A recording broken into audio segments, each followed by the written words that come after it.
线长山又高，处处港口都险要。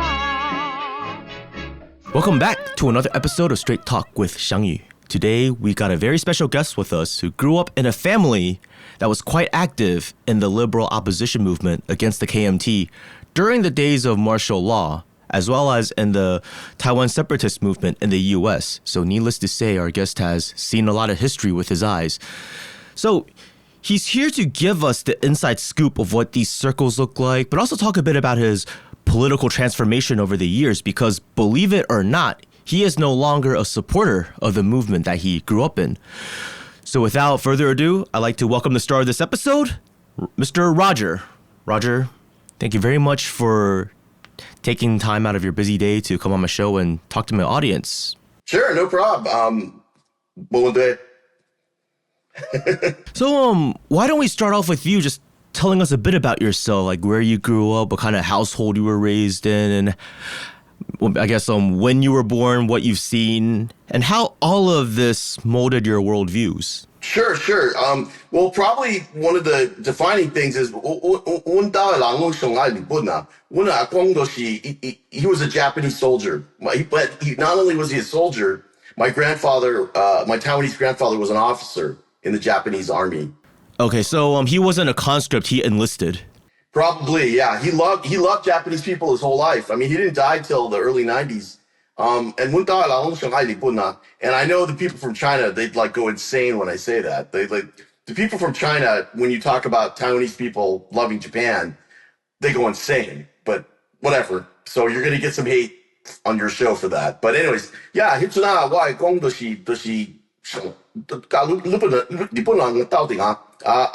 a samurai sword.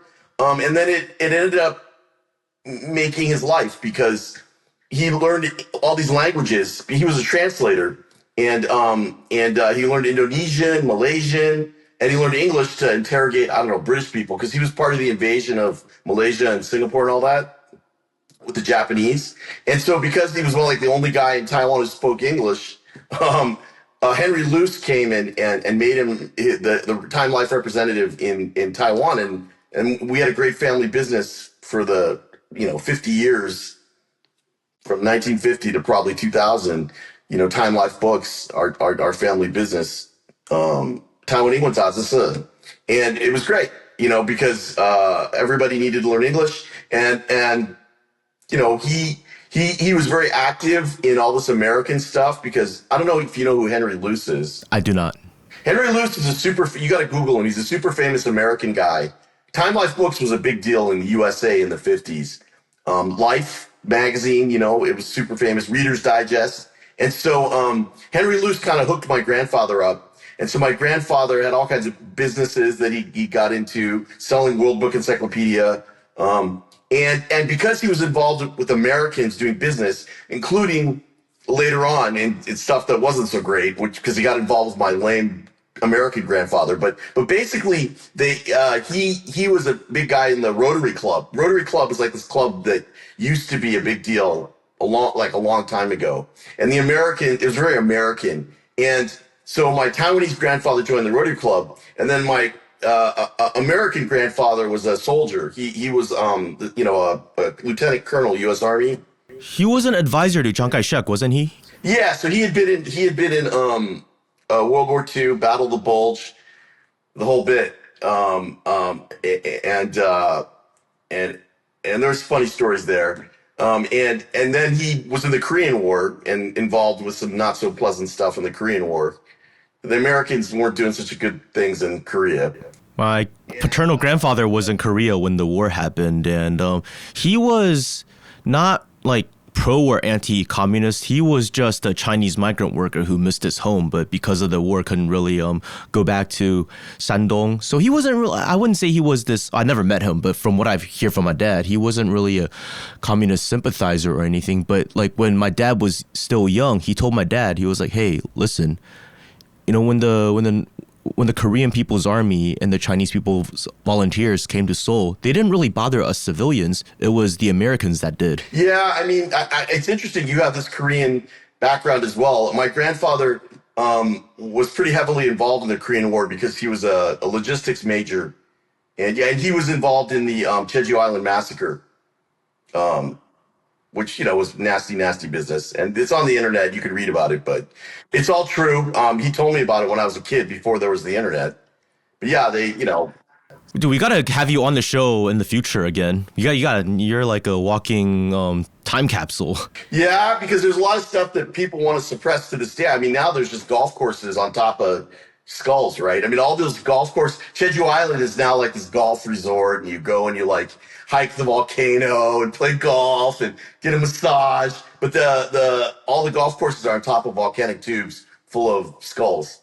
Yeah. Now I'm curious. What kind of family did your paternal grandfather in Taiwan come from? Because I know, like, you know what I noticed is a lot of like more rural families, their grandparents actually were kind of negative towards the Japanese because other than the landed aristocracy, they weren't treated so well. My Taiwanese side is 100% landed aristocracy. In fact, my grandfather's father was so rich. My grandfather's grandfather was so rich in Sanxia that just completely randomly, the town did like an exhibition on him that I went to.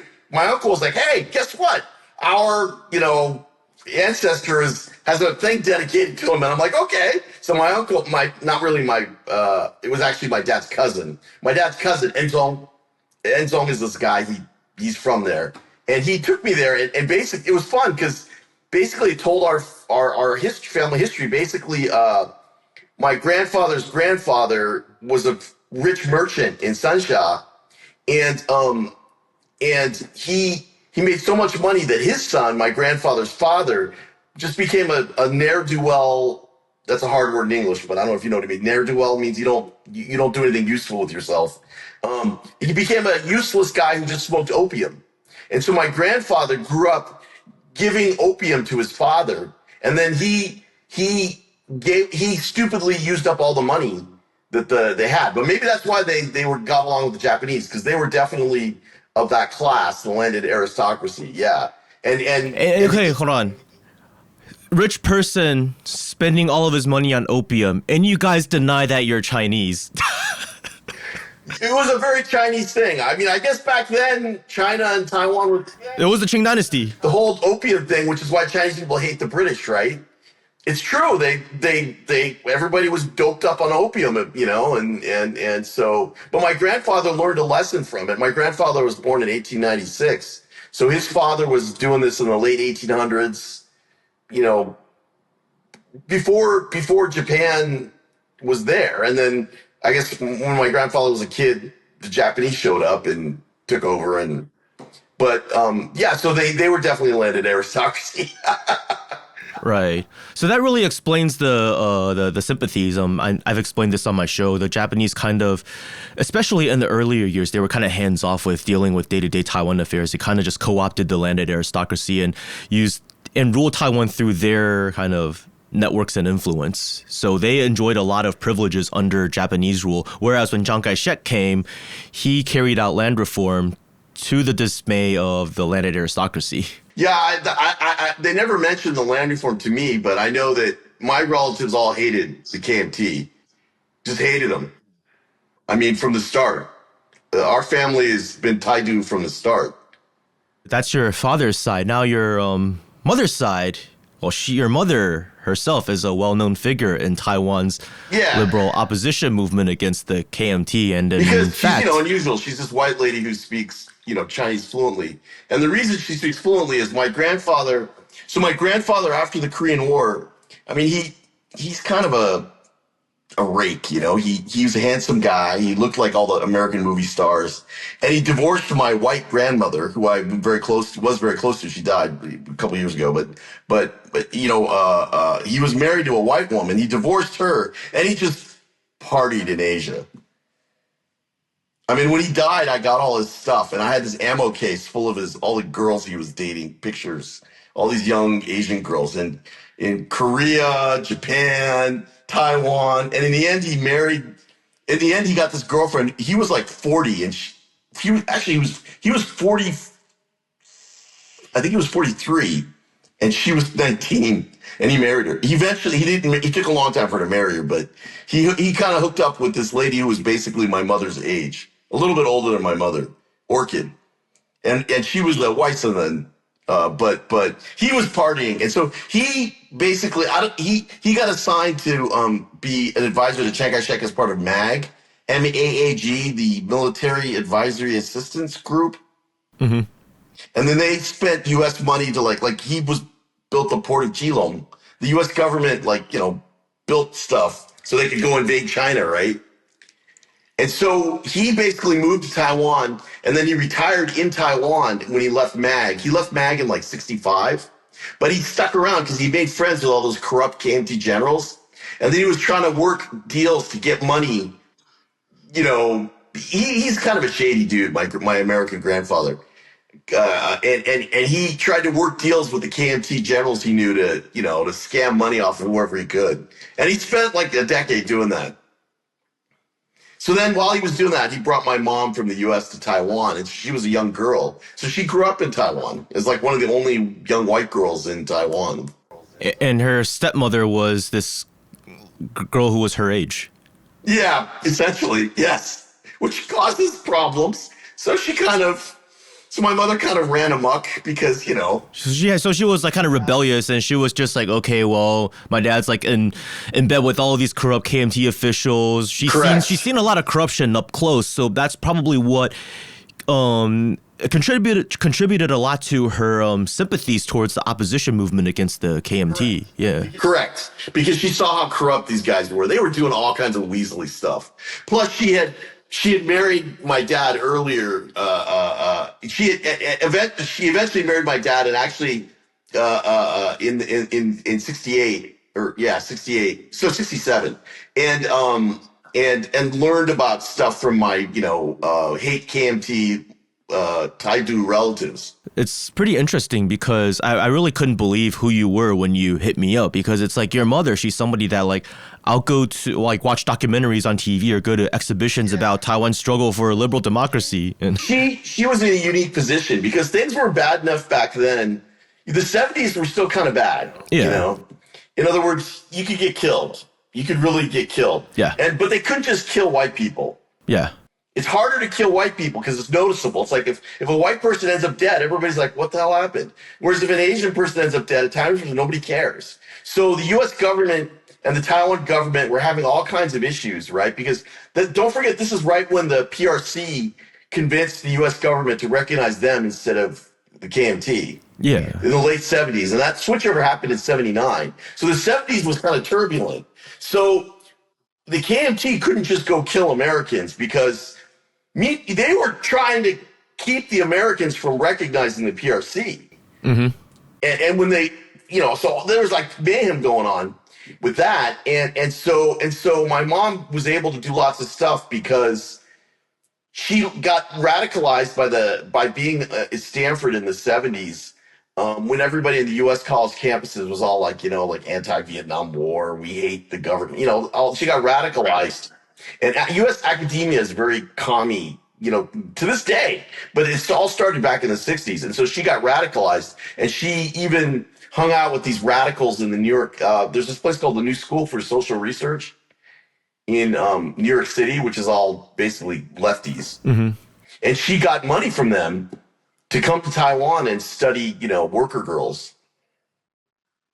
And so then she showed up, and then she immediately plugged in and was able to be very involved because the KMT couldn't just knock her off, because you can't just knock off white people. But she was probably phone tapped because at that point the KMT assumed anyone who was from America was potentially CIA. And the CIA did try to recruit her, but she's a committed anti-imperialist or whatever, Right. I do want to make one correction, though. What you call the campus commies, there is some truth to it, but in fact, the CIA was very smart during the Cold War, so they created something called the Congress for Cultural Freedoms, and they were like, we can't have a bunch of our working class people, sympathizing with the Soviet Union or communists. We got to infiltrate these circles and start pushing what now we call wokeness, but back then it wasn't called that, injected into it, raise like identity and all that stuff to the top, anything but class, and then let get them to a point where they try to out-radicalize each other and be divisive. So then it becomes a campus circle jerk and they're useless to actual working people. And that's kind of the flavor of leftism that's been in the West ever since. And I would say the liberal opposition movement in Taiwan shares pretty common roots with them, because you had them studying things like Hannah Arendt and all that. Like, I was reading some Peng Mingmin stuff. He was heavily inspired by these wokes. I would 100% agree with you, and that's how I ended up being friendly with you. Is your viewpoint and my viewpoint match very well? Maybe we took different paths, but we came to a very similar position somehow, which is always interesting. I think we're living in interesting years, because a lot of these sorts of alliances or agreements I wouldn't even have dreamt of like 3 years ago. But now it's like... Agreed. Yeah. 100% agree with you. 100% agree with you. Yep. And your characterization of the Western left, the American left, and its tie to the CIA and how they became a bunch of circle jerks, I'm 100% in agreement with. You saw it up close. So I'm curious is, how did your mother's activism and all of that shape your worldview growing up? I mean, you were born in 1969, right? Yeah. So that was before the internet. It's not like nowadays you have like these teenagers who just are curious about other perspectives and they go online and start searching things. I mean, a lot of things, you were hearing a lot of things that went against the mainstream narrative from home.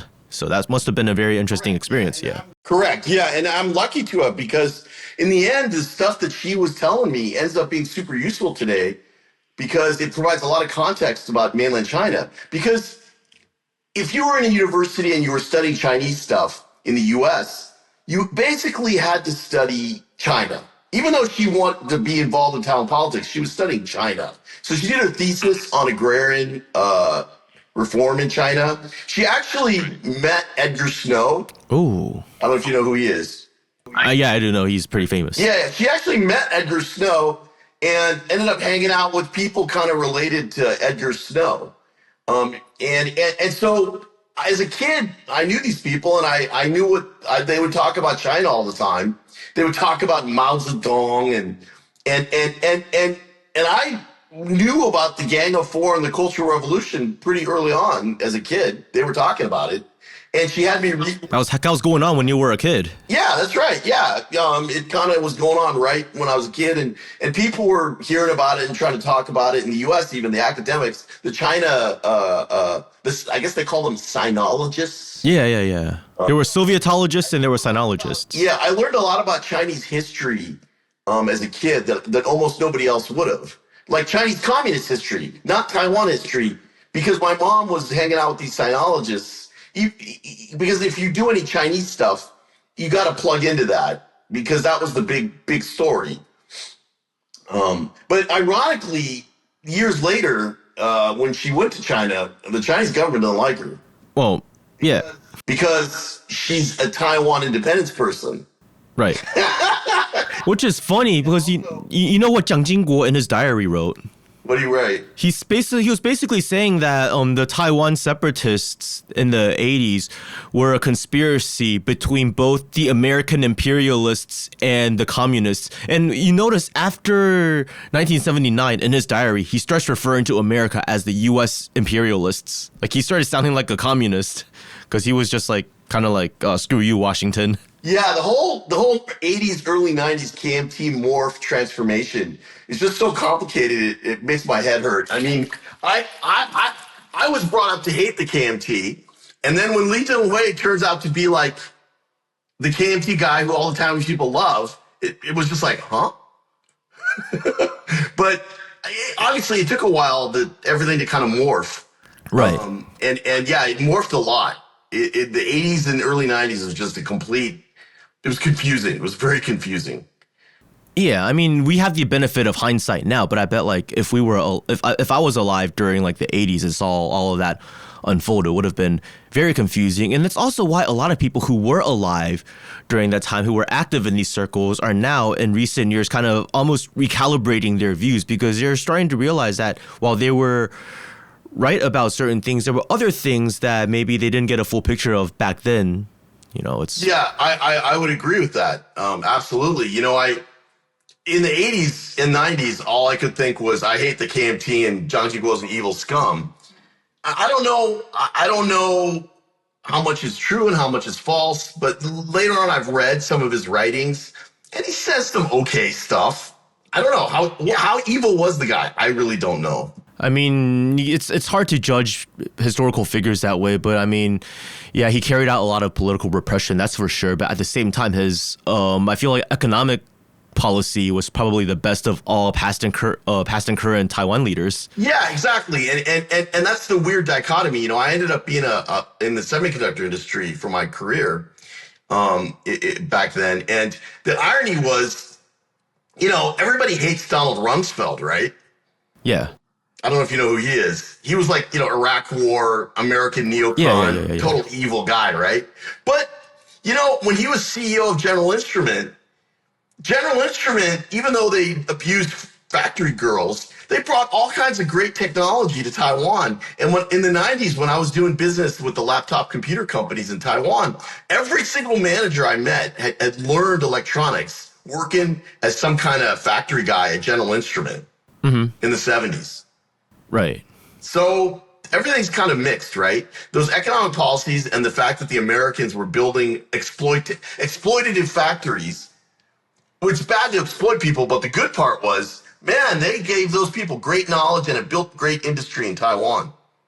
There was tech transfer, that's for sure. Yep, and those Taiwanese companies then did great. Acer, Asus, you know, Quanta, Lenbao. I did business with all those guys when they were like, it was like, you know, those roll-ups, like people are like selling food in front of some garage door roll-up thing, and then it rolls up and there's stuff inside. That's how they used to be. There would be like PCB manufacturing lines behind those roll-ups. It was so ghetto. But they succeeded in getting Dell's business, and then look where I don't know if you know, but the laptop computer industry in Taiwan, it's not big anymore, but in the 90s, it was roaring. Awesome. Even in the early 2000s. Yeah, exactly. So, you know, that's the flip side. Xiangyu Guo maybe helped facilitate that, which is good. You know, have you heard of Hegel's master-slave dialectic?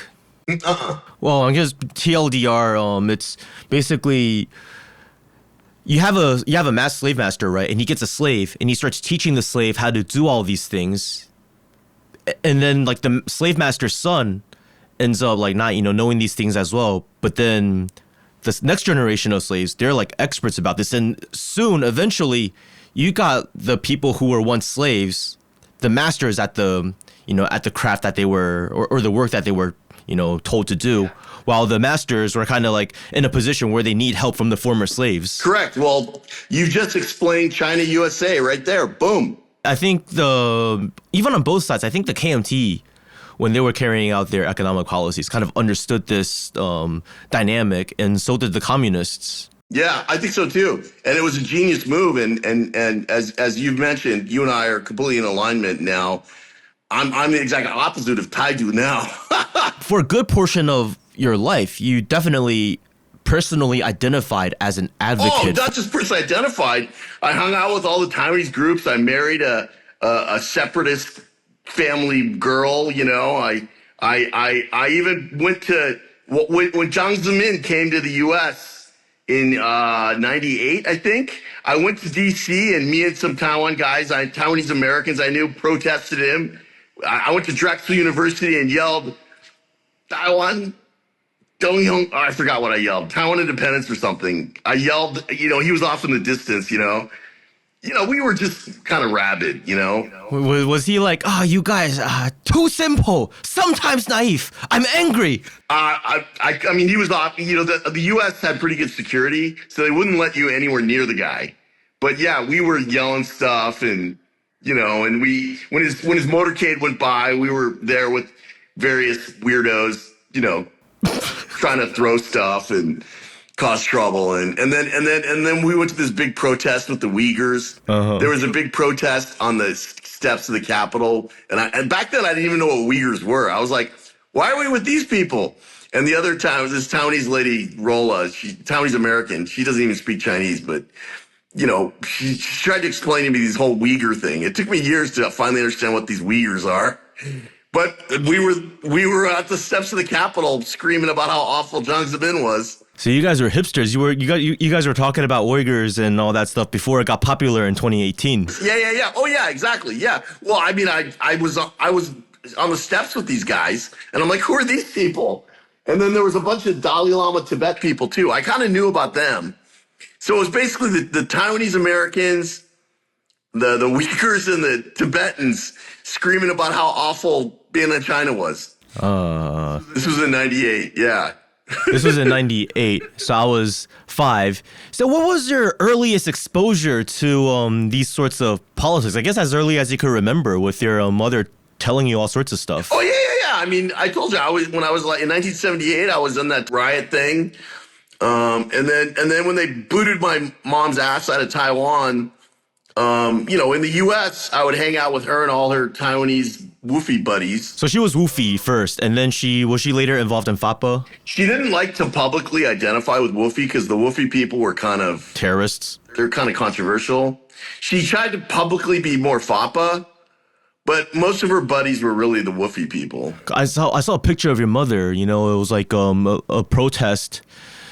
And it said like down with the fascist Reagan or the fascist KMT regime, something along those lines. And I noticed it's not very obvious, but the pin that she had on was a WUFI pin. Yeah, exactly. She was in bed with all the WUFI guys. And the FAPA people are kind of the nicer face, but they're kind of aligned. So there's like good cop, bad cop. Echo was too young back.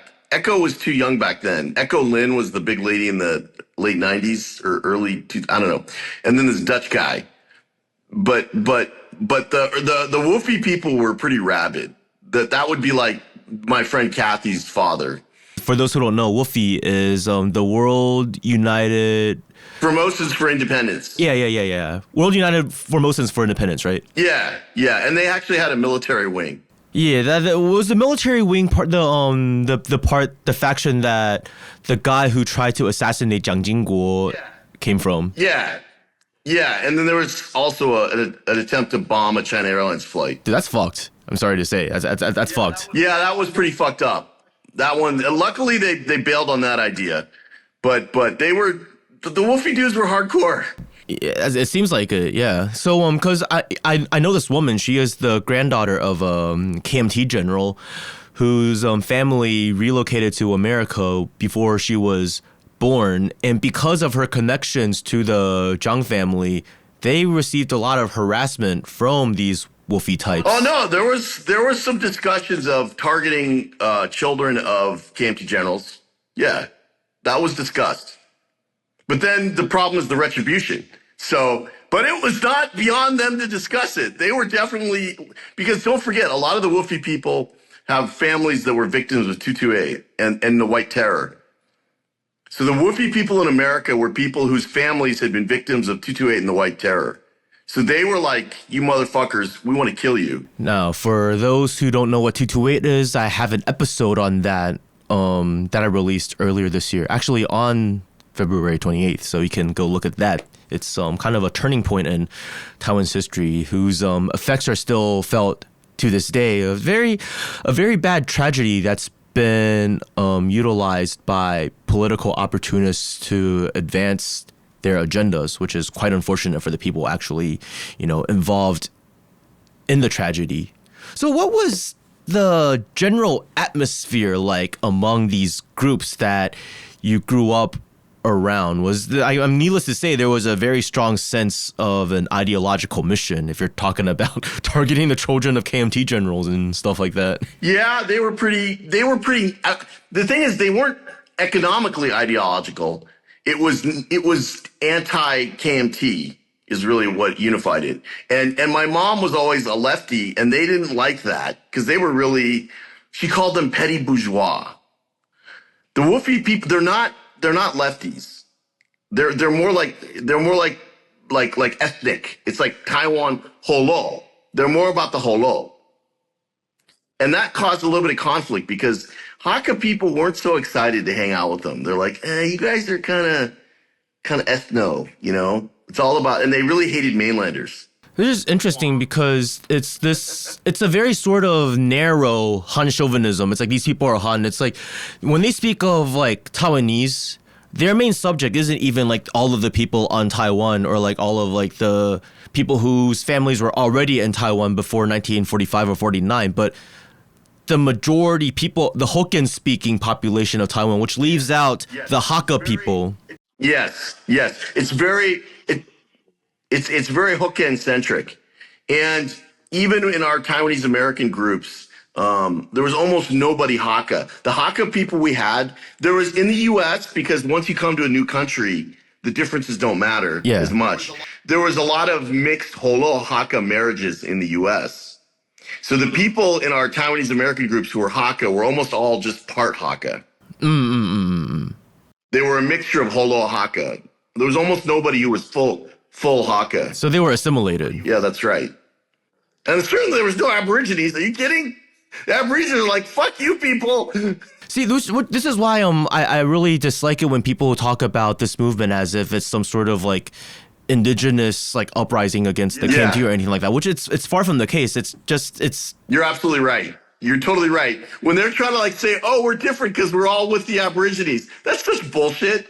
Their parents are the ones, their grandparents are the ones who freaking murdered the Aborigines. Or at least like screwed them over, or like worked with closely with the Japanese to screw them over. It's a complicated history, but yeah. Right. Exactly. The Aborigines seem to be the ones who got screwed over a lot. Yeah, and even to this day, they still vote predominantly for the KMT. I wonder why. It's really funny because you have these Aborigines who grew up in the city, right? And then the DPP nowadays, they're trying to be like woke, they're trying to be all woke, diverse and all that stuff. So then they try to groom like these indigenous tokens, and then they send them back to like Yilan, Hualien, Taitung, and try to get them to run, and all the people over there are just like, dude, you're like this out of touch kid from Taipei, like fuck you, like we're voting. The KMT had the decency to buy our votes in the past. What do you guys have to offer? You're not even buying it. You're trying to brainwash us. At least buying it gives us money. Yeah. So I guess your mother called those groups like petty bourgeois. So like what does broadly speaking, what would you say the Taiwan separatist lobby in America look like? I mean, back then and today. They were people who had come to the U.S. for college, so they were very different than your background. That's why you have a different perspective, because they're so uniform. The Taiwanese American community and those guys, they're people who came to get their master's degrees. They're educated. They come from more aristocracy of Taiwan, for sure. Not working class. And they could speak English. What's that? And they could speak English. Oh, yeah, hell yeah. Their English is great. Yeah, because like the circles I grew up around, like, a lot of my parents' friends did not speak English because they were just in Chinese restaurant kitchens and stuff like exactly. that. Whereas the Taiwan and events people are all super, I mean, obviously they're educated, advanced degrees. A lot of them are professors, you know what I mean? So, I mean. Yeah. Their English, of course, was great. Nowadays, what institutions, networks and media outlets are involved with these people or are controlled by these people, would you say? I don't know. I've tuned out of that whole scene. I used to be involved in all these Taiwanese American organizations because my but when I was going through my divorce and things weren't going so well with the ex-wife, I kind of disconnected. Starting about 2010, I disconnected from 2010. There's these things. Have you heard of TACL? TACL. Taiwanese American Citizens League? I haven't heard of them. Well, so there's all these Taiwanese American organizations that are they're also sort of not so closet, but sort of under the surface Taidu. I used to be involved in a lot of that, like TACL. I even founded this thing called SOTA, Society of Taiwanese Americans. But I just tuned out of all that when things didn't go so well with Taiwanese wife. It seems like, especially when the KMT is incumbent, these various organizations are very coordinated with the DPP. Am I just imagining it, or is that actually true? It's almost like they're out. It's almost like nowadays they're like the DPP's outreach network. Back when I was involved, 2000 to 2010, those organizations were basically fronts for DPP America. I mean, that's where the Vice President Big Nose lady comes from. Yeah, Xiao Kim. She was involved in I think it was called ITASA. There was these college organizations which mirror TACL. There was all these collegiate Taiwanese American organizations that were basically directly affiliated with FAPA, They literally were directly connected to FAPA. And were they connected to the U.S. government in any way? Because I know FAPA, when Bush invaded Afghanistan, like FAPA people were calling on Chen Shui-bian and Taiwan to send troops in support of them, which is like, I thought you guys are fighting for... There's a thing called NATWA. And NATWA is very political. The North American Taiwanese Women's Association. Sounds lame. And so they're very political, and they're very tied in. They used to be very tied in with Republicans. But then the whole Trump thing made everybody go insane. But I'm talking 2000 to 2010. They were very tied into trying to make sure that Taiwan could get into they were trying to get Taiwan into the WTO. So it was very tied into the U.S. government because they were trying to get Taiwan into not WTO, but the thing with the immunizations and the World Health Organization, that's it, WHO. They were lobbying the U.S. government. I mean, my ex-mother-in-law would write letters to Texas congressmen all the time and try to pretend she represented Taiwan, stuff like that. When Taiwan DPP people showed up, they would literally be their fixers, their handlers, and walk them around to meet all the U.S. politicians. And they were actively in opposition to the KMT, like when the presidential elections, they would all fly back to Taiwan to vote. So yeah, these organizations were directly connected to the DPP. Direct. I had that suspicion when I first dealt with them in 2011, 2012. Funny, I'll get into that story later, but I immediately did not like them, and they realized that I wasn't someone that they could use. So we kind of... Well, back then, I was 100% with them. Yeah, well, I wouldn't have liked you back then, and you wouldn't have liked me. Yeah, back then, back then, you and I would have been like, hey. So, we talked about FAPA or FAPA. I like calling them FAPA because they're kind of a circle jerk in my opinion. But I like it. Talking about them for a while, the Formosan Association for Public Affairs. So, why don't we get into what is FAPA, what were its founding goals, and how did it? I guess we kind of got into it a little bit, but how did it operate in the U.S. and within Taiwanese communities? You probably know more than me. I mean, I know the people, and I got exposed to what they're up to, but I never, even till now, have spent a lot of effort studying FAPA itself. I mean, it's basically a lobbying organization to lobby for the DPP. They were always anti-KMT, which is always weird. They tried to represent Taiwan, but they really didn't like the KMT. So they were pushing U.S. politicians to be pro-DPP. And before the DPP existed, they were pushing the U.S. to stop its support for the KMT, which kind of did work because the U.S. always covertly supported these groups because, let's face it, the KMT weren't willing puppets. They had too many ideas of their own. So they were like, we need some controlled opposition to get, Chiang Kai-shek and his son, Jiang Jingguo, to be a little bit more cooperative because they did not like these Taiwan separatists. And they knew if they had U.S. support, then it could threaten their command over Taiwan. Yeah, what you say sounds about right. I don't have enough 2020 hindsight, and there was too tumultuous back then for me to really know the truth. So I don't really know, but what you say sounds about right. Yeah. I mean, I'm pretty sure a lot of people involved in these groups didn't really quite understand the complete dynamics either. I don't think anyone really fully understands unless we start getting declassified documents. We can only piece together,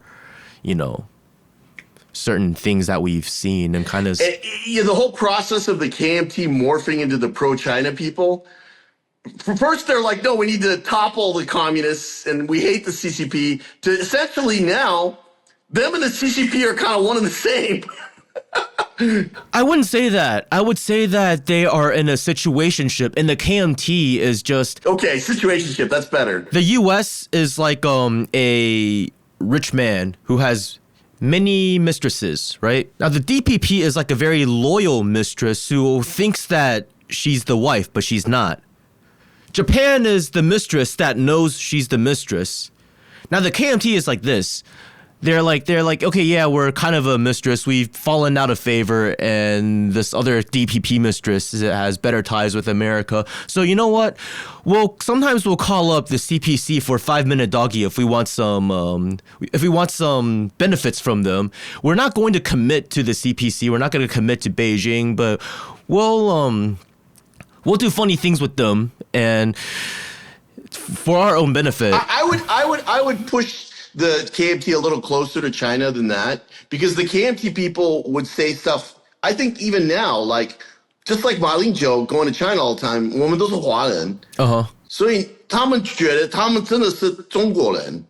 Yeah, but that's never changed though. Even in the past when they were against communists, they still said that we're Chinese. Correct, but I think that unifies them with the CPC a lot. True. Whereas the DPP is trying to pretend that we're all part Aborigine and we're really a different people and we're not Chinese. Yeah, which is funny because the Chinese mainland isn't an ethno-state. There's so many different minority nations and all that, which like kind of makes your thing fall apart, because being Chinese to Chinese people isn't really about blood quantum. Yeah, I would agree with that. But now we're getting into current day politics, right?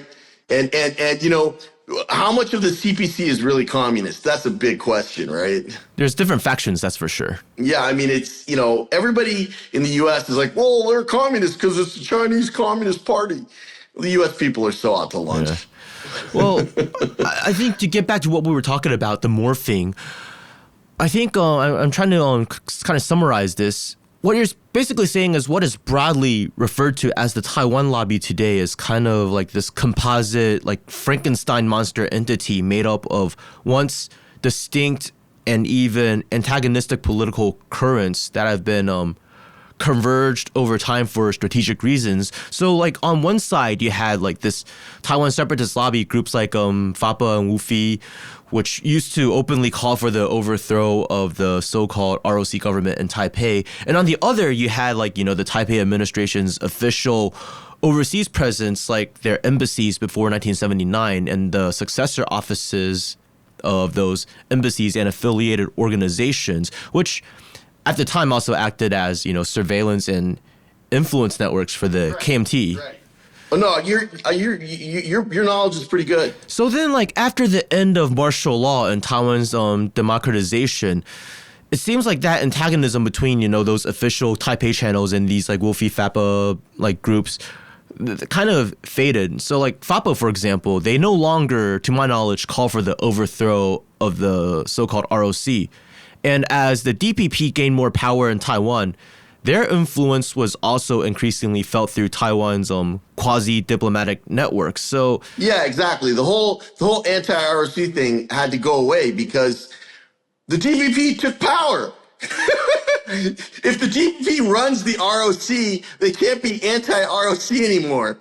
So it's funny because when the KMT gets elected, all of a sudden they're anti-ROC again. They're like, oh, this is a foreign occupying regime. But then once they're in power, they're like, no. See, Taiwan is already an independent country whose name is the Republic of China, and the Republic of China is Taiwan. Exactly.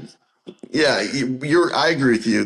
That's the ridiculous game that they play. Agreed. So it's like I feel like when the KMT is in power, like My Angel from 2008 to 2016, these sorts of groups operate like opposition, like they serve the DPP in America to get the American public to oppose the KMT and like counter Taipei's envoys. But then once the DPP is in power, these same people start looking like extensions of Taiwan's foreign outreach. Yeah, that's right. Exactly. Yeah. And I think now, haven't they just taken the whole island over? The whole island, I mean, don't they oppress pro-PRC people now? Well, not even that. Just if you are anti-DPP nowadays, you're called 中共同路人, like fellow travelers of the Communist Party of China. Yeah, you know, so it's like swung completely 180. Now they're repressing the pro-China people, the pro-CPC people. They're repressing anybody who's against them. Get this. Chen Shui-bian is now being accused by some of them of being a fellow traveler of the CPC. Can you believe that? Maybe. Well, good. Maybe. I always liked that guy. maybe we could join up with him because I'm definitely a CPC fellow traveler, 100%. The thing about Chen Shui-bian is he didn't even say anything, too controversial. He was just saying democracy isn't about labeling anybody who disagrees with you as, fellow travelers. It's about reaching, a consensus and being able to agree to disagree and respecting everybody's right to express themselves and all that. Because he said that, now these DPP people are calling him, well, maybe not the entire DPP, but like they're more rabid supporters are calling him a fellow traveler of the CPC, which is really hilarious. I kind of like Chen Shui-bian now, like now that he's not in power and he's not really in the party and he just, because he's been extremely honest. Isn't that crazy? I mean, if me in the 90s, because we used to have hats, Appiah hats, we had t-shirts. We loved Appiah, right? He was our man. To think that here we are 20 years later and Appiah is being called a fellow traveler of the CPC. It's like, oh my God. My mom, she was very pro-Appian in 2000 and 2004, but not for these ideological reasons. It's funny because she's always thought Taiwan separatism was just unnecessary, and she didn't really get them and thought that they were just bored people with too much free time. But she supported Appiah because, 台南人支持台南人嘛, like, oh, we're all from Tainan, we gotta support our guy. So then she actually called one of her classmates and was like, no, you gotta vote for Appiah. But then her classmate was like, no, I support Song Chu-yu. So then my mom was just like, oh, you waishengren are all the same. Of course. Yeah, that makes sense. And then like during, I think one of my earliest exposures to politics was the 2000 election. I was 7 years old, and my mom would tell me, oh, like Chen Shui-bian is a good guy because he was born to nothing. His mom's illiterate, and he worked very hard, became a lawyer. And he got to where he is because of his hard work and because he studied hard and all that. But then my dad was like, nah, he's a phony. Song Chu-yu is a better guy. Song Chu-yu is like always stood his ground on his principles. He's when the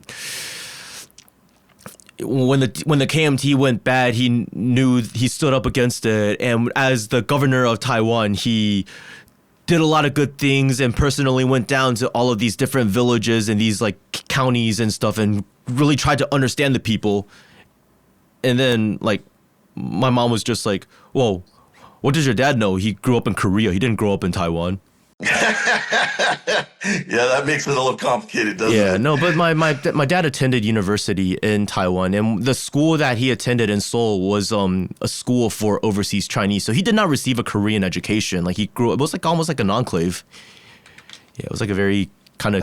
That's kind of interesting. Yeah, that's super interesting. Yeah. So then when he came to Taiwan, he also joined like student organizations like mainland study groups, like trying to understand the mainland and all that. I mean, his family came from Shandong province, and the thing about us people from Shandong province is we're very, very patriotic. So it's like things like Taidu, it's just not in our cultural DNA to be accepting of that. It's just like, yeah.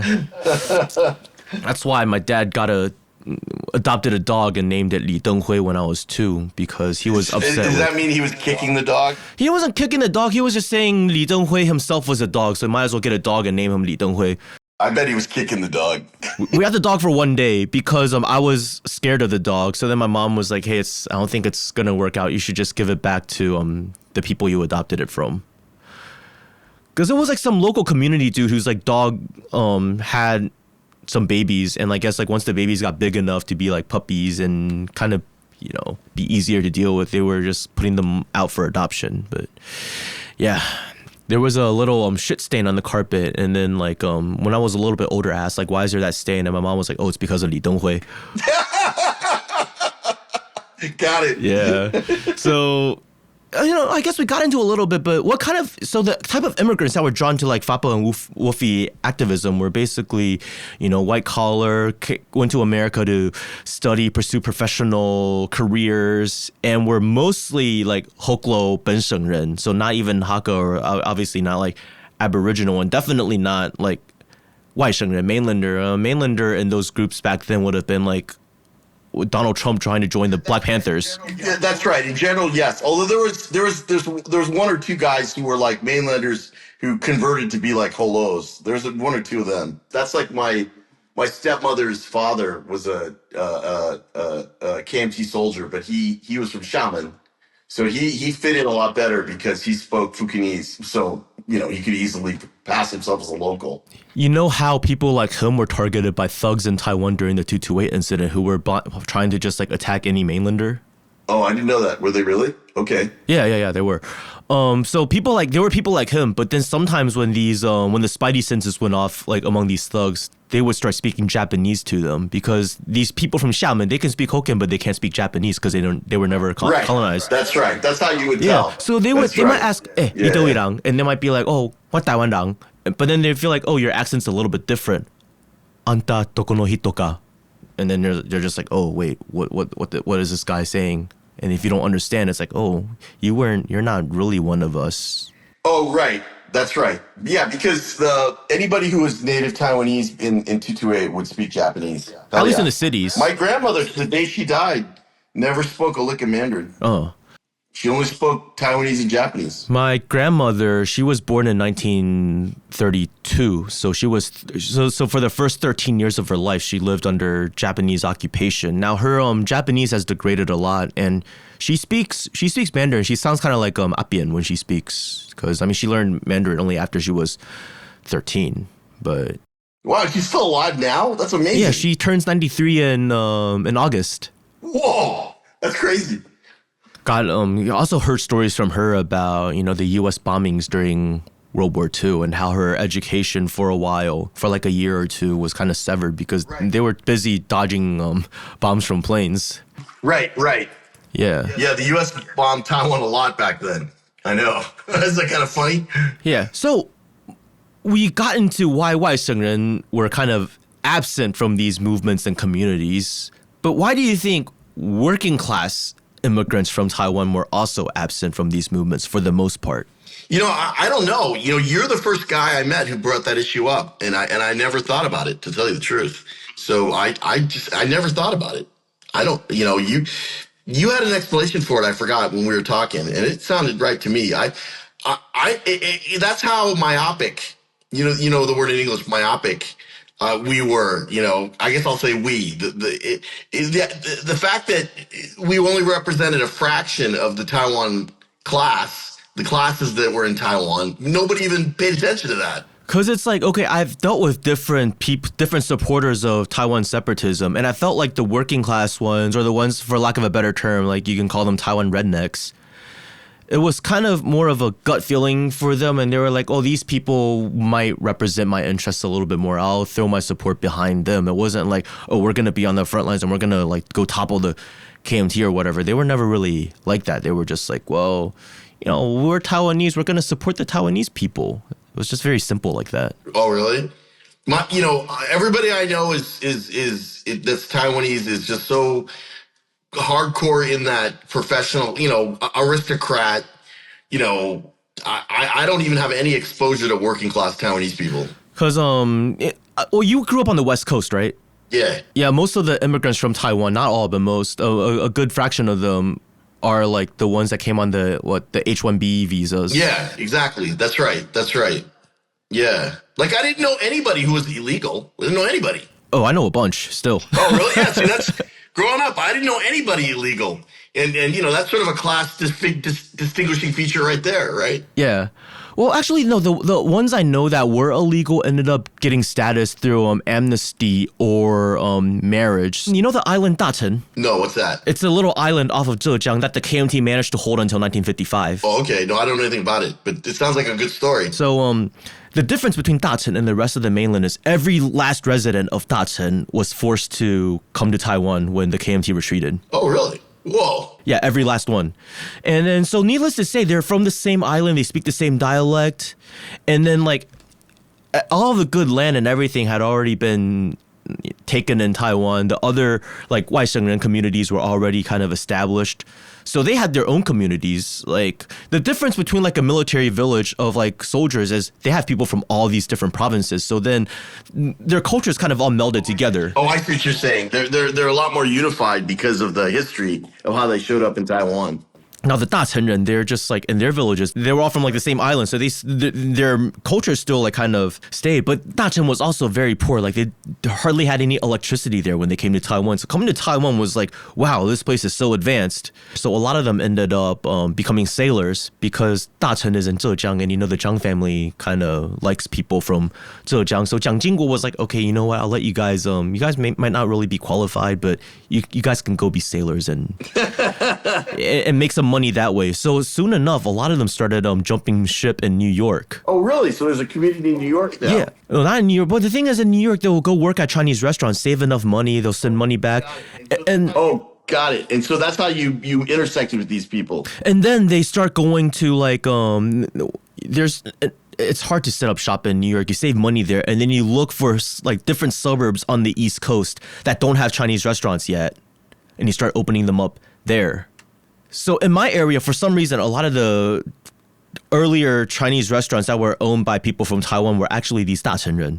Oh, gotcha. Okay. I grew up, I have like Taiwan separatist relatives here in Taiwan. I have like all sorts of different people on various political spectrums, but then it's like on the ground, it's also like my parents' friends. They also come from this background, this group of people that even a lot of people in Taiwan today don't hear about. So it's like, that's like the East Coast Taiwan immigration pattern. It's not all like illegal like that, but then it's more working class. There's more different. It's different than the West Coast. Yeah. Yeah, like my parents' friends, a lot of them weren't really like white collar. There were some, like my mom has a few friends that were like white collar. There's these like weird intersections, but you can tell like when she hangs out with her like white collar friends versus like her like Chinese restaurant friends, the dynamics and the vibes are a little bit different. Like when she had her more like PMC, like white collar friends over, she would have me act a little bit more proper and say less fucked up things.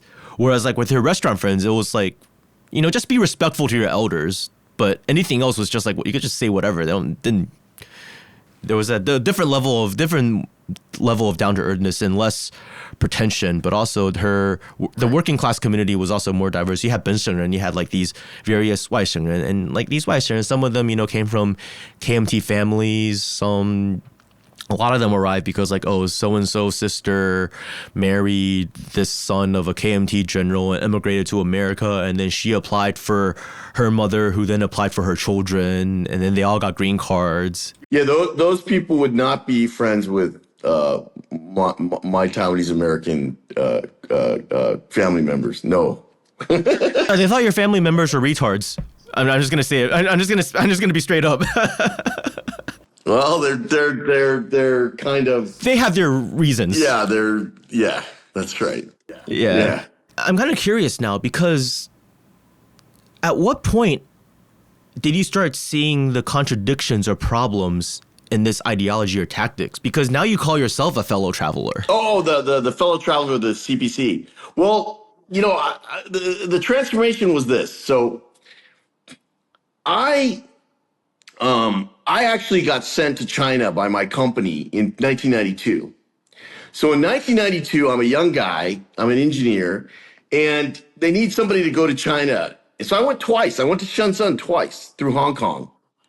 And it was a shithole. Oh my God.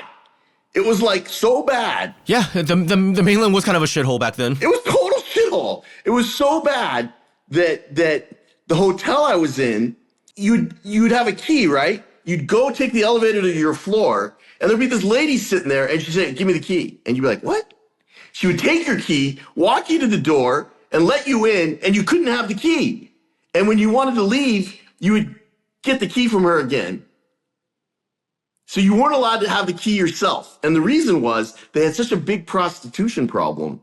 They were trying to keep prostitutes from coming into your room with you. The lady would like stop you. I mean, I never tried, but the lady was there to stop you from bringing prostitutes into your room. And this hotel, the sheets were dirty. It was like nasty, and there was no hot water. I mean, it was a shithole. And that was like one of the better hotels. So I went to Shenzhen twice. And then through the 90s, we did a lot of business in China, and they would always have me translate. And these dudes would show up from China, and I didn't go back. I didn't go back to Shenzhen. We eventually hired. It was complicated, but we hired this rep firm in China. They were all from the Chinese People's Air Force Radar Institute, because you basically had to interact with the People's Liberation Army to get anything done, and they were all corrupt, and they wouldn't listen to us. And they flew to the U.S. one time, and they were rude to our CEO. The CEO tried to tell them, look, you guys need to follow the rules. We control resale pricing. You can't resell in the open market. They didn't say a word, and they didn't listen to him. They were basically like flipping him off. They didn't physically flip him off, but essentially you could tell they were like, fuck you, dude. And our CEO was just like, oh my God, this is terrible. And so to penalize them, I purposely took him to dinner at El Torito, because they hate Mexican food. The original Chinese people freaking hated Mexican food. And there's like skulls on the wall, and they didn't eat a single bite.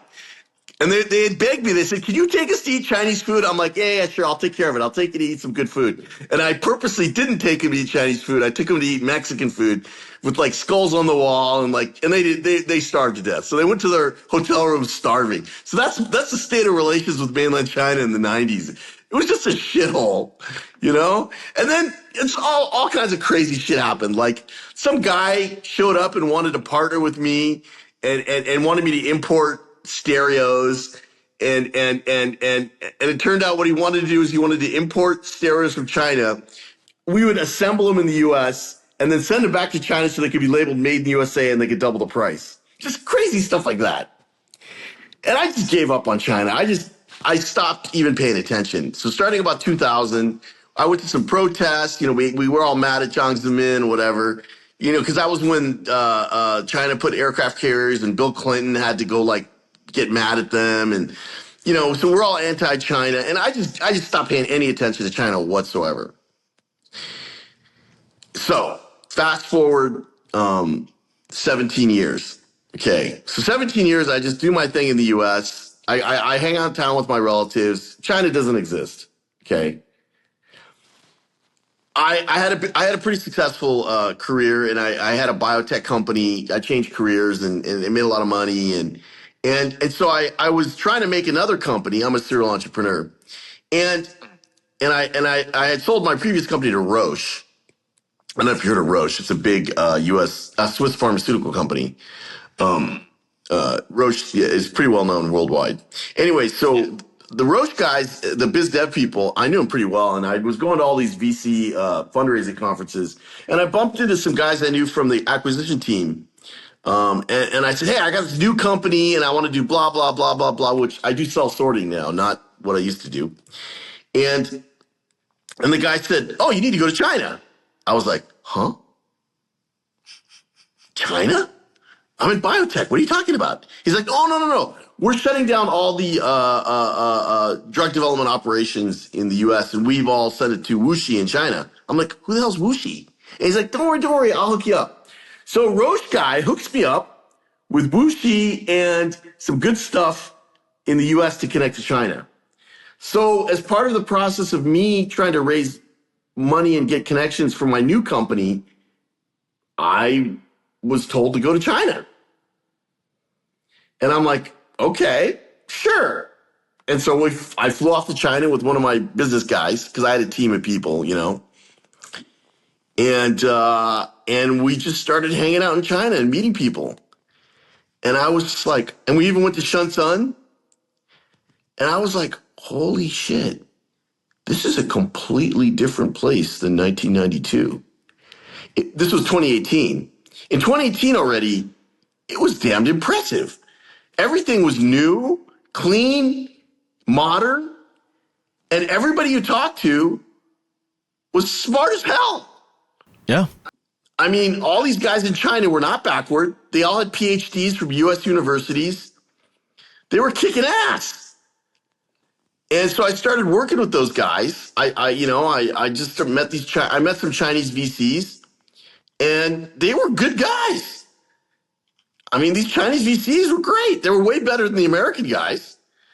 And in the end, sold that company to a Chinese guy who's a member of the Chinese Communist Party, by the way. And I went back to China in 2019. I went back, and I spent 6 weeks in China in 2023. And I just been in constant contact with these different Chinese guys, the VCs I used to work with, different people in the industry I met there. And then the guy I sold the company to, I've been kind of working with him. He's a great guy. And the other thing that was kind of interesting was I was talking to one of my MIT buddies, and all my MIT buddies are, hedge fund guys in the US, and he turned me on to Ray Dalio. So I happened to, be stuck in my hotel room in 2018. This is before COVID. I was just stuck in my hotel room because, we missed a flight, and I don't know, there was some chaos, and so we were there longer than we thought. And so I was stuck there in the hotel room for a couple days with not really much to do. I didn't have any meetings booked. And so I started reading Ray Dalio's book called Principles. And would you believe that Ray Dalio has a big section on Deng Xiaoping? So after that, every time and Ray Dalio called Deng Xiaoping the greatest leader in human history. And so then I started reading about Deng Xiaoping. So there's this biography of Deng Xiaoping that basically talks about huge amounts of Chinese history, talks about the Chinese Communist Party and all this stuff. So, and it's written by an American guy. I read that, and then I read Jiang Zemin's biography by another American guy. And then I read about Zhu Rongji, and I read some more books. Because I was going to China a lot and working with these guys. I just started being curious. I started reading these books. And I knew a lot about the history from before, so I kind of knew that the books were truthful. I could tell that these are good books. They're not bullshit. And I was like, these guys have got a good thing going. They've made a kick-ass country. You go to all the cities, it's amazing. The business people you deal with are great. They're way better than Americans, way better. And all the biotech got outsourced there to the point where now the business I'm in, which is developing antibody-based cancer therapeutics, is being outsourced to China right now. So in 2018, it wasn't totally outsourced yet. And people were like, nah. The Chinese aren't going to actually make the final drug. They're just doing lab work for us. So now I'm getting reports from I've got a contact at McKinsey in Hong Kong. This guy, he's been there for ages, and he writes reports on the pharma industry in China. And he's basically saying that most of the best pharma deals in the US are coming from China. Selling the final drug, not doing lab work, selling the final drug, meaning a lot of the value adds happening in China, and the US scientists are sitting and spinning. Meanwhile, I'm seeing how corrupt the US has become. The US has just become hardcore corrupt. All the finance dudes are just raping everybody, and they're just pawning off shit. Like, they're just lying left through their teeth. In biotech, they lied through their teeth about synthetic biology. They're lying through their teeth about everything. And they're just making bullshit stuff. And I'm like, contrast that with the Chinese people who are doing real work. They're doing real lab work. They're building antibodies. So I became a huge fan of the Chinese Communist Party just from what they've accomplished. How does what does your mother think of this? Forget her. What does my father think of this? My father hates it when I say this stuff. He's hardcore Taidu, right? I even tried to convince him. I got my business partner guy from China, who's a CPC member, and I had him go to dinner with my dad to say, hey, come on, China's changed, China's not really communist. They're a bunch of business people. My dad wouldn't listen. My dad's he hates all this talk. He's just like, China sucks. He won't change his mind. But what can you do? Yeah. Or, for the audience, I would say maybe it's not about whether it's communist or capitalism or anything like that. It's more about, well, who says the Soviet Union got to define what communism was? Nobody had created a country led by a communist party. Then it's all uncharted waters, right? And China is a successful country. Whatever they're doing, they're called the Chinese Communist Party, but let's just call them the CPC. Let's get rid of the word communist. Whatever the hell they're doing, it's working because they're kicking ass. They've got high tech. They got great cities. They got good people. and they're getting wealthier, and people in America are going the other direction. They're getting poorer, and the industries are getting dissolved. And if I want to do any of my work now, it doesn't involve the USA at all. From like an American's perspective, that's very sad to hear. Coming from somebody who, until recent years, was quite anti-China, it goes to show the state of decline in the United States. And it doesn't have to be this way. It's leadership matters a lot. And sometimes there's that argument. It's like, oh, we can't. Oh, China's successful because you're not communist anymore. They're capitalists. And it's like, okay, well, if we want to go with that argument, fine. Well, if they're not communists, why don't Americans start doing some of what China's doing? But then they'll be like, no, but we can't do that. We're not communists. So it's like this sort of weird. Yeah, I mean, I've been reading about that, and I've come to agree with this one American economist, Michael Hudson. Uh-huh. And basically his point is that it's just like what you said. Western leftism is bullshit. And real socialism is something completely different that they've been purposely not telling anybody about in the U.S. Yep. Real socialism was, how do we make it so people can work more effectively? Not just take money from one group of people and give it to another, which is what they define it as in Western Europe and here in the U.S. Exactly. Yeah, so I'm a big fan of Michael Hudson. He has some fans in China, but ironically, he's too left wing for China. It happens. I mean, politics is very sensitive. Yeah. So Michael Hudson, isn't that crazy? The environment's different. Isn't that crazy? Michael Hudson, the American left-wing economist. He's not even a left-wing economist. He's just a sane economist, is what I would say. Because he has a great background. He has this great background of actually having come from Wall Street. He's too left-wing for the mainstream Chinese Communist Party. Yeah. Well, speaking of Western leftism, one thing I really found interesting was, you talked about some of the people that you were hanging around. You told me before how you hung out as a kid with Xiao Kim, the current so-called vice president of Taiwan. Right. And how she was basically like a leftist, like, wokey. Yeah, that's right. The American Taiwanese collegiate establishment kind of got taken over by these leftist wokey people, which is very different than their parents. Their parents were, petty bourgeois, as my mom would call them. And the kids all ended up being American lefties. But even then, like Chen Ju, the fat lady who was the mayor of Kaohsiung. Yeah. There's a picture of her in her office from back in the day with a giant picture of Che Guevara on the wall. That's right. Because those people were, and my mom were tied into the human rights movement. Their opposition to the KMT was via human rights, Amnesty International. And Amnesty International and that human rights stuff is all very tied to the Che Guevara lefty anti-imperialism story. Yeah, at least the aesthetics. Yeah, that's right, the aesthetics. Exactly. So on the surface, they're all, they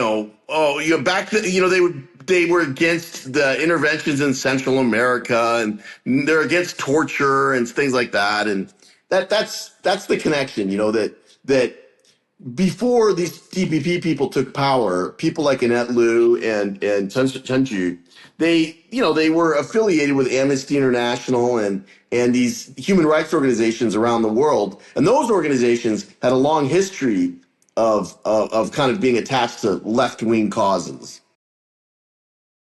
Right. Which gets weird when you move to today.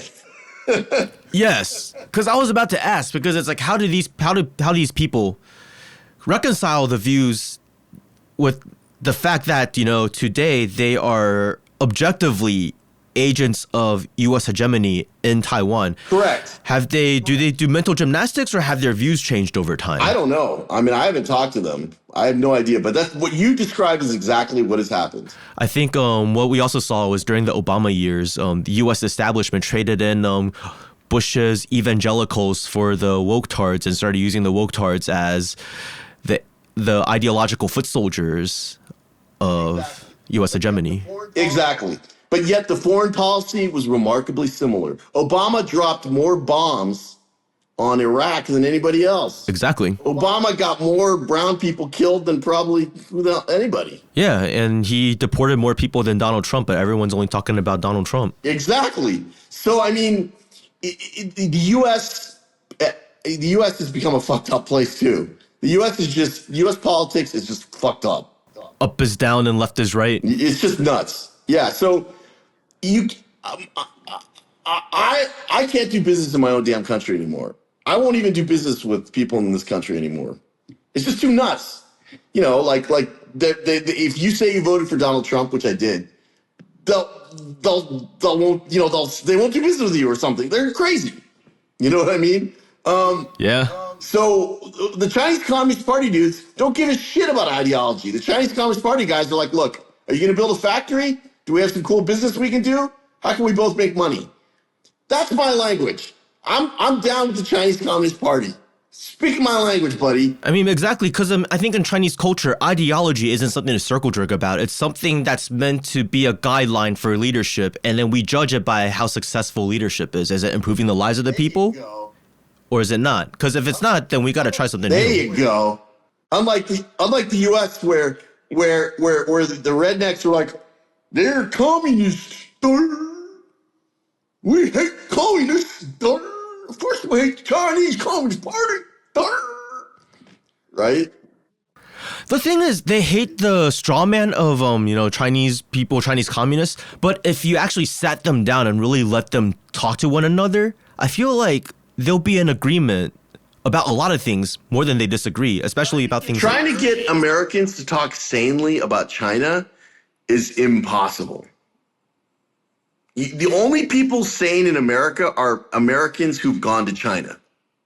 If they've gone to China, they might be sane, but it's hopeless. Otherwise, it's just hopeless. I've given up hope. I haven't yet, but I think it's going to take time and a lot of patience. If someone like you can change your mind, someone who grew up in your background with Yeah, but I had to go to China and hang out with a lot of people in China to change my mind. True. So I'm curious though. I know until the turn of the century, a lot of hardline Taiwan separatists were very critical of Li Denghui and did not trust him at all. But he won in a landslide in 1996 during the first direct election of the leader. So what I'm wondering is, this is going back to the KMT transformation and the recalibration of politics here. Did Peng Mingmin's defeat in 1996 feel like a huge setback in your family's communities? My family, the family members tried to not be so noisy about politics at that time. But these other people I knew had the reaction you had. That's right. But my family, they were leery of getting in trouble in Taiwan because, the KMT, if you said stuff they didn't like, bad stuff could still happen to you. And my family had a business. And so a lot of my relatives, even though they're in their hearts, they're Taidu, on the surface, they're going to keep their mouth shut because you don't want your business to suffer. And even if you're in the U.S., they know that there's people listening. And in the 90s, it was still a concern about the spies. The KMT spies was still a concern. Even though Li Denghui was becoming the head of the KMT had different factions. And the Song Sui faction was not so friendly. So it was a complicated situation, and my relatives were trying to keep their mouths shut because they didn't want our family to get attacked. So my relatives were not vocal about that at all. But the FAPA people I knew and the WUFI families that I knew, they were all pro Peng Mingmin. But then Peng Mingmin had his own problems. He got some girl pregnant and stuff like that. He used to ask his students for sexual favors to write them letters of recommendation, so that doesn't surprise me at all. Really? Oh, really? Oh, I didn't know about that one. I know about him getting some girl pregnant. I knew about that one. So that makes it complicated, He's the right-hand man of the Taidu movement, literally the right-hand man, because he doesn't have a left arm anymore. Yeah, exactly. But then, and he's a great example of how the Taidu movement is so wrapped up with being pro-Japanese. I mean, the guy, his arm got blown off in Nagasaki, right? But he was he wasn't fighting though. He was on a boat trying to escape, trying to dodge a draft. Yeah, he was a student. He was just, he was a student in Japan. But when you go to college in Imperial Japan, I mean, come on, you're going to be a sympathizer with them. I mean, you're going to college there. Which is why I kind of dislike people like him, for the sense that very few people in Taiwan at the time spoke Japanese at the level that he did, because there was still this sort of like kind of caste system in Taiwan. It's like, even if you were like one of those like loyalists to Japan, you were still second class. You were not truly Japanese. Even Japanese people born in Taiwan were viewed as like kind of lesser than Japanese when they went back to Japan after the war. Yeah, I don't know about that. I told you my family was so pro-Japanese that my grandfather had adopted this guy, Shimura-san. I think Shimura-san's father, who died in World War II or something, his father had been one of my grandfather's comrades in arms in the Imperial Army. And so when I was a kid, Shimura-san was treated like a son of my grandfather, just like my uncles and my father. So Shimura-san would fly from Japan every single time we had events with my grandfather, and he was basically an adopted son to my grandfather. So anything negative about Japanese people, I didn't get. Exactly, yeah. Understandably, but I mean, my point is, like, people like Pamimin, they're in a position to, because Japan to this day denies all the terrible stuff that they did, and a lot of young Japanese people don't even know that Taiwan used to be a Japanese colony, if you can believe it. So it's like people like Peng Mingmin who are in a position to use their voices to, speak about justice. It's like, it's okay for the Japanese to use mustard gas on Aboriginal people during the USA uprising, or maybe it's not okay, but they don't talk about it, but then they'll talk about 228. Yeah, I mean, the whole thing with Japan, it's because today the PRC is still so heavily anti-Japanese, the CPC is still so heavily anti-Japanese. I don't know if it's possible to talk sanely about attitudes toward Japan and Taiwan, because I remember how we met on X. Yeah. Anything I posted remotely, you saw it. Anything I posted remotely about how my family loved Japanese people, the Chinese guys in China would just go ape shit. And they would just start flinging obscenities. What did they call? I mean, obviously pantu, but they would call my grandfather all kinds of nasty names. They just 二鬼子. What's that mean? It's like there's 日本鬼子, 二鬼子 is like you're kind of like their bitch. Yeah. I want to teach you a Hokkien phrase though, because people like him had a name that people in Taiwan that didn't like those type of people, they had a name for them too. What was that? Saka. Oh, I hadn't heard that before. Three-legged ones. You know why? Why? The Japanese were dogs, so they're shika. But then, like, these people, they're like they're loyal to the Japanese. They think they're Japanese. They identify with Japanese, but they were like not really Japanese, so they're like crippled dogs with only 3 legs. Got it. Yeah. Got it. Yeah. I mean, obviously, in the time since World War II, a lot has changed. Yeah. But I get it. Yeah. In today's world, obviously, I'm not pro-Japanese. Yeah. But yeah, my family. Obviously, as we've discussed, I didn't hear a single negative thing about anything Japanese ever from any of my relatives or anybody. We are the hardcore pro-Japanese Taiwanese people. Which makes sense as if they were part of the landed aristocracy. Now, if your family did not come from the landed aristocracy and they were actually like peasants and they held those views, then I would say that would actually be the direct result of ideological conditioning. But in that case, I feel like it was just tied to your bottom line and interests.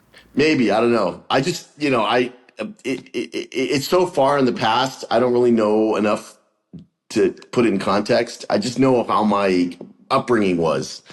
And I'll give you an example of how Japanese loving our family is. Whenever our family goes out, if I go with my relatives, we always eat Japanese food. Yeah, that's funny because a lot of those Japanese restaurants in America are run by Fuzhou families.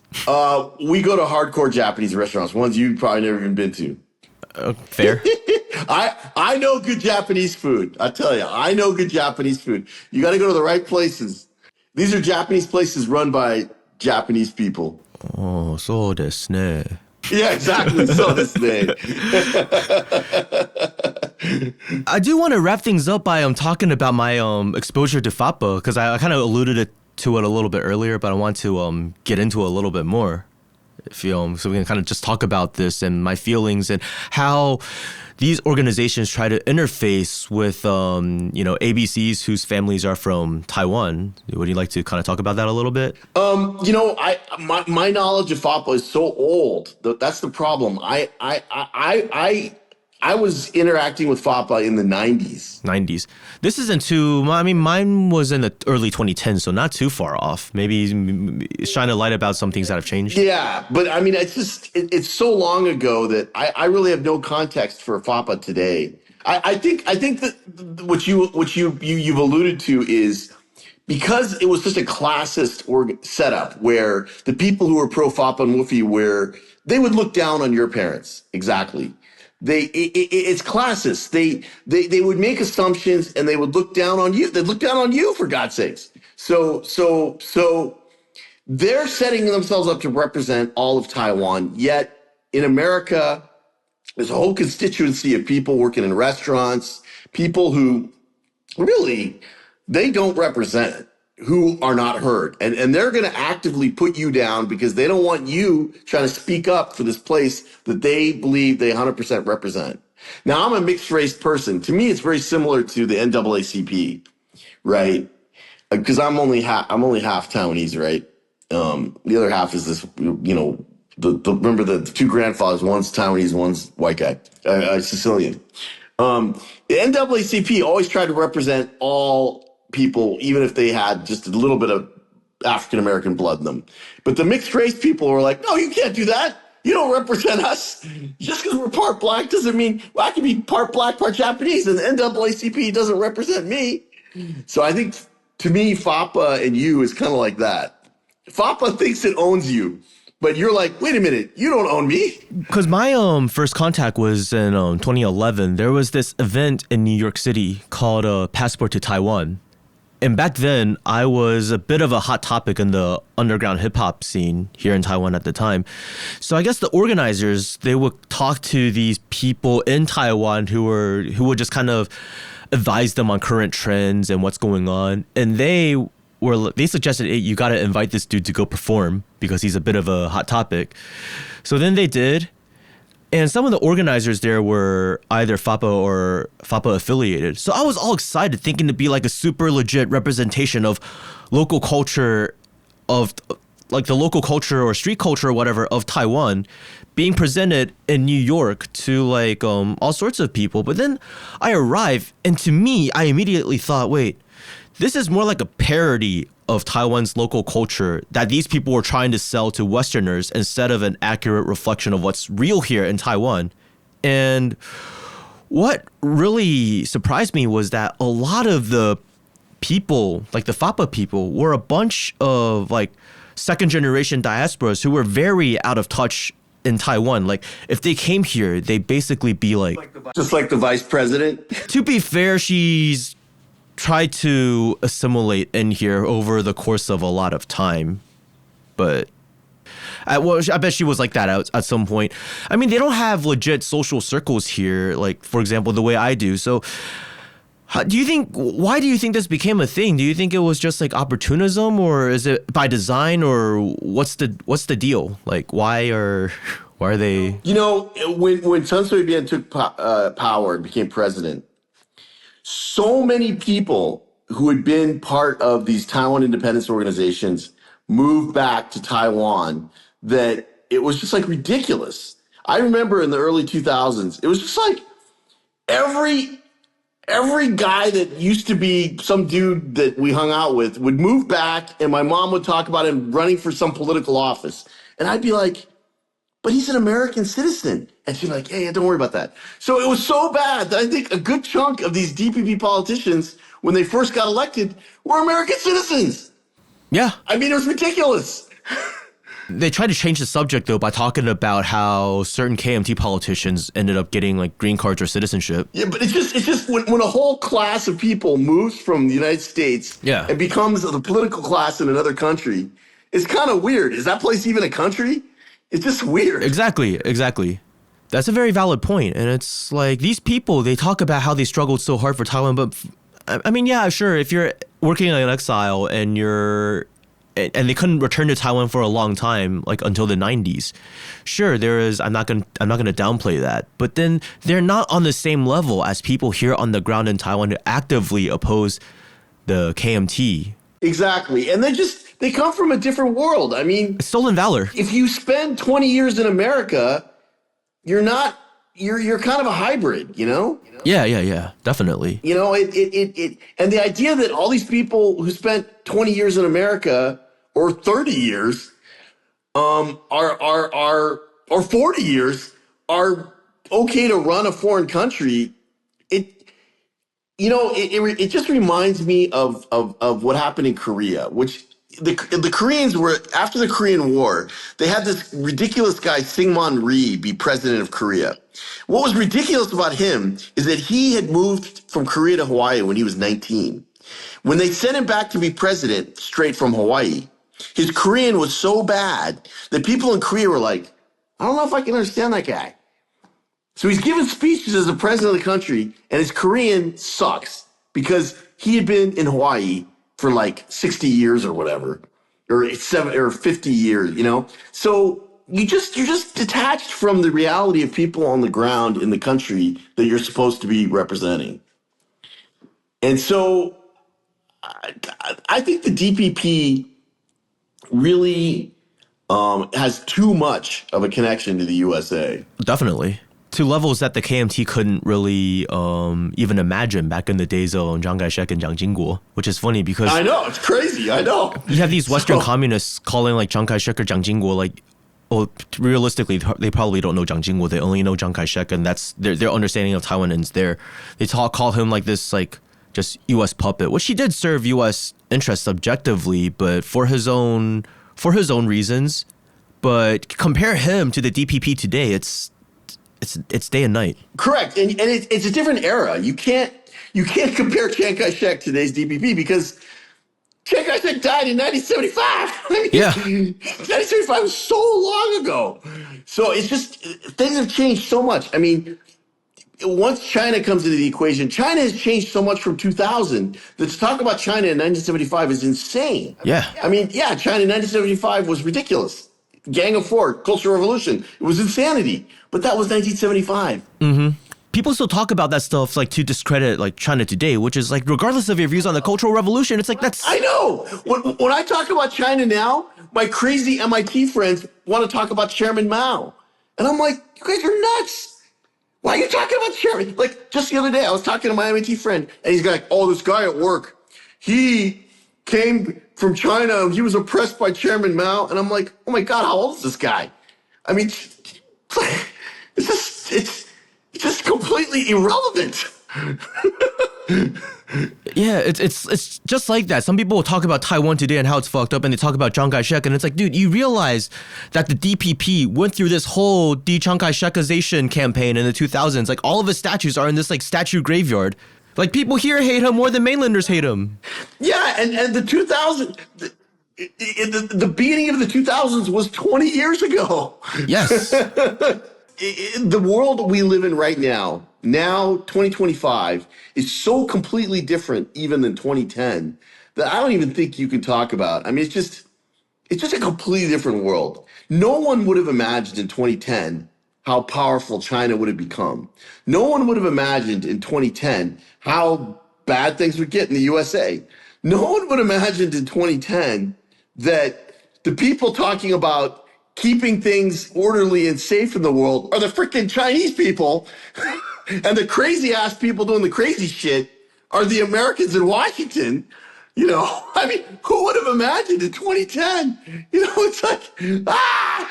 In 2005 and 2007, I traveled to the Chinese mainland. So 2005 was the first time I went to the mainland. It was still kind of backwards. In 2007, I went again, and I had a good time. I still thought they had some catching up to do, and for some reason, I just believed in my lifetime I will see them catch up and maybe perhaps even surpass the West. I just didn't expect it to happen this quickly. Me too. Me too. I had no idea what happened this fast either. I mean, those dudes in China, they move fast. I mean, they are just insanely fast. I mean, their level of progress just since 2018 is insane. They'll build entire subway systems in like 2 years. Exactly. So all I can do is just be a big fan of the CPC. These guys are doing amazing things. They're just amazing, you know? That's all I can say. I mean, and Americans hate me for that. Everybody hates me in America. I talk to my friends. They're like, "You asshole, how can you say that?" I'm like, no, CPC's amazing. So don't you think it's kind of disgusting how FAPA, like in America, it seems like they try to engage with, you know, diaspora kids who have like this sort of identity confusion, like, okay, they're Asian living in America, but, you know, they speak Chinese, but then they're also told that they're not the same, but then they don't really have a real understanding of Taiwan, and perhaps because of cultural estrangement, they want to fill in the gaps, and then it's kind of like, it's almost like grooming, for lack of a better term. It's like somebody... Yeah, it's basically grooming people to be woke. It's just grooming people to be woke is what it is. They want people to be woke, and this is their tool. So yeah, no, the whole establishment of FAPA and all that, I do know that from all the people that I used to hang out with, it's all morphed into just wokeism. That's sad.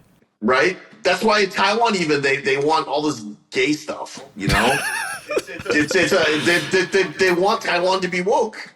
I mean, their grandparents are turning over in their graves. So what would you say to a young diaspora kid in America with parents from Taiwan who's being pulled into this kind of activism by these sorts of groups? I would tell them, go to China and learn what the Han people are really about before you listen to all the lies from the New York Times, the Wall Street Journal, and all the bullshit in the U.S. Speaking of Han people, did you hear recently on the Executive Yuan's website, it had a little introduction on Taiwan's demographic makeup, and it said something like 3% Aboriginal, 1% new residents, like foreign immigrants, and 96% other. You gotta be kidding. I shit you not. They classify the entire Han population here as other. Whatever. You know, I'm only half Han, but you're half other. Han culture, Confucian culture, and what they've taken the best of, and obviously the CPC has gone through a transformation itself, but they have done a great job, I think, respecting now, not obviously during Mao Zedong's era, but now respecting the past. You know, they acknowledge that there's a long history of greatness in the emperors and so forth, the Chinese culture, the Chinese nation. And I think that's wonderful, you know, and people who are of Han descent should be proud that their people have risen to this level. And they're not just like oppressed dogs. Like they used to, what was the saying in the early 20th century? A dog is worth more than a Chinaman. Something like that, yeah. Yeah, I mean, and back then that was about right, you know? Just the other day, I was hanging out at some fancy house in Pasadena because it's like a charity and they have people doing interior design. And there's these pictures of these Shanghai girls.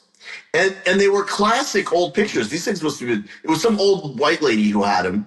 And she wasn't going to sell them because they were really from the 1930s. And the Shanghai girl motif is famous, this beautiful Chinese girl. But the reason it was famous is China was so damn poor that every woman who could look decent in Shanghai had to become a prostitute. That's how bad it was. So look what they've changed. Look what they've done.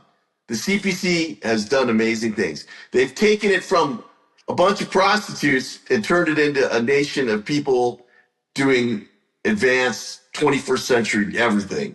It's amazing. I think that's also becoming an issue in Taiwan. Like around COVID, I noticed like the rise of like a domestic, local, like a porn industry. Well, unfortunately, it's a common thing when economic hardship hits people. Yeah. The industry they turn to. So when you have economic hardship, then prostitution develops because there's no jobs. There's no jobs.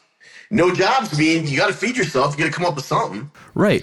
So most unfortunately, that's a hallmark of economic decay. It is, but the thing about the wokes nowadays is they'll be like, no, you're just being a sex worker, exclusionary, radical feminist.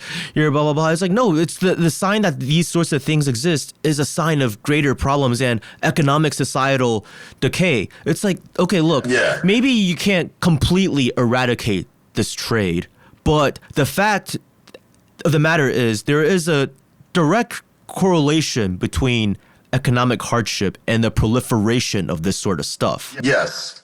And to try to pretend that's not the case is just a bald-faced lie. Exactly. And on the other thing I wanted to kind of not argue, but maybe real quick just get into was, you mentioned how China really respects the past now, and how, unlike in the Mao era, there is this sort of appreciation for the past emperors and all that. But I would argue, and Confucianism, but I would argue perhaps the country had to go through that to really appreciate the reality that this is part of our cultural DNA. We can adapt around it. Maybe some of it can change, but we can't totally eradicate it from ourselves. It's kind of like how the Russians realized we can't really, like Russian Orthodoxy is part of our culture. To get rid of that means to stop being Russian. So even if times change and the role that the Orthodox Church plays in Russian society has perhaps changed or should change, we cannot just pretend it never existed and push it out of our collective culture and memory. And I think the whole anti-Confucian campaign and all of that did happen was a step that really had to happen for the Chinese people as a whole to really appreciate it as a part of Chinese culture that's inseparable from us. I would agree with you. Yeah. I mean, here we are. We're two guys who grew up mostly in America. So obviously our viewpoints are to be taken with a grain of salt, but I would agree with you. So hey, it's already been close to 2 hours. That's how much of a great time I've been having just talking to you. Hopefully you feel the same way. Yeah, no, this is great, man. This is great. You and I are unique in that we have similar conclusions to different trajectories, but it makes it easy for us to talk because we come to the same conclusions. Yeah. It's really interesting, and even just a few years ago, this wouldn't have been possible. Yeah, so it's awesome. I'm glad I got to meet you. Yeah, cool. so hey, I don't want to keep you for too much longer. In the future, I think I definitely want to have you back on to talk about other things, maybe about Korea, because your grandfather spent time in Korea, saw you probably heard some stories about some of the terrible things that happened over there, and I too have some family history in Korea, albeit different and very different context, but I feel like we could have talks that are just very interesting that other people might not be able to pull off. Sure, be happy to. The people who died there deserve to be remembered in that way, I think. Yes. So before I let you go, any parting words? My parting words are get your money to China because Uncle Sam's going to steal it and the Chinese are being productive. Hey, again, it's been a pleasure having you on the show, and hope you enjoyed our conversation as much as I did. And like I said, I have a feeling you're going to be back on at some point. So if at any time you got anything you want to talk about with me and want it to be on the show, don't be a stranger. Okay, sounds good. When I planned this episode, I had a bunch of questions prepared, but once we started talking, everything just started flowing so naturally that I kind of just stopped following the rundown that I had prepared. I feel very lucky that I was able to get Roger onto our show, and out of respect for his family's privacy, I won't get into more of his background. But I will say, if you know enough about the opposition movement against the KMT, it's not that difficult to figure out who his parents, especially his mother, were. This is the kind of stuff that you don't hear much about in mainstream media that I like to talk about on the show. So if you want more of this, be sure to subscribe if you haven't already, and follow me on social media. Twitter, or X, is where I am most active, although I am also on Telegram and Instagram. I'd now like to take a moment to shout out my amazing upper level patrons: Alvin Zhao, Wang Yijing, Michael Kim, Victor, CD14039, Jim Fox, Capacita Fogo, SCY, Maddie Roxy, Thomas Siegel, and Zhang Wei Wei. Thank you all so much for going the extra mile to support the show. To all my other supporters, including both patrons and viewers, you guys also mean a lot to me, and I promise to keep pushing out episodes that you'll find hopefully informative and interesting. If you'd like to support my work sharing perspectives from Taiwan, stories you don't often hear about in mainstream media, please share with your friends on social media and elsewhere, as well as subscribe on YouTube or wherever you get your podcasts. If you got any questions about the information covered in this episode or anything else, or if you got anything you'd like to add, leave a comment if you're watching on YouTube. And as always, if you got any feedback or show suggestions, feel free to shoot me an email at straighttalk@xiangyu.tw. Thank you all for tuning in, and see you guys in the next episode.